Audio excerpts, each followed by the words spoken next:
You've let people down by succumbing to these people. Why didn't you let people vote against you and then the electorate would say, well, hang on, if they've given Elliott 2 votes, this is a party that doesn't deserve to govern. Well, that message is out there, Alan. Is. I mean, because unfortunately for me, the right wing of the party has decided to vote with the left wing of the party, and the centre right of the party gets left out. But and that's just modern politics. That's what happens. Yeah, but what happens to the people out there? What's the electorate? I mean, Matt Kean criticised the Morrison government, which was being governed by the party of which he was a member. Nothing happened. He criticised relentlessly the selection of Katherine Deves. Nothing happened. If anyone else did that, they'd be expelled. And this makes Kean a leader.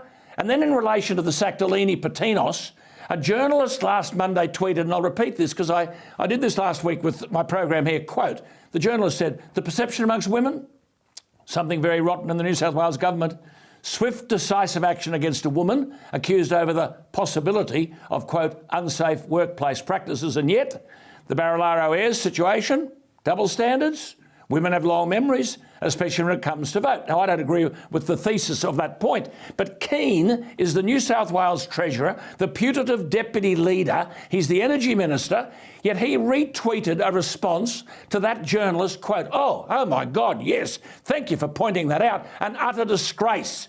His words.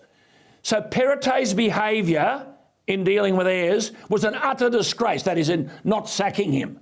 And this bloke would make a loyal deputy? David Elliott, are they expecting the sun to come up in the west?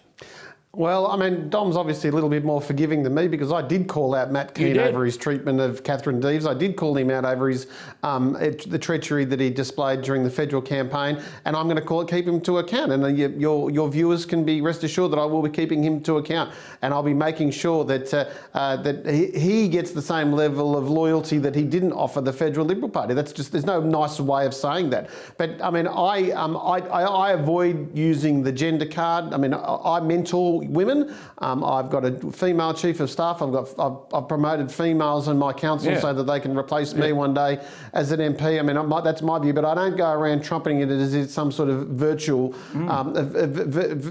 virtual reality world that we live in, where somehow we've got to make sure that there's one gender equal to another one when it comes to possibility for promotion. But I was at People at the weekend, and you were quoted as saying that you would take Treasury away from Kean, and these people at the weekend were cheering.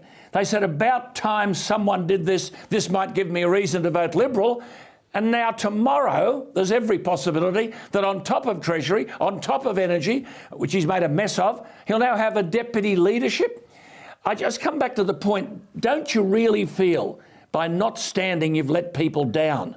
Yeah, I have, and that's the nature of politics. Unfortunately, I can't be all things to all people. I wish I could be, but as I said, given that the factional heavyweights had made a decision, given that I've often been a bit of a burden to the party. I've often been on the left field of the party in the sense that I've never towed the line, and I've never been I've never towed the line of the factional leaders.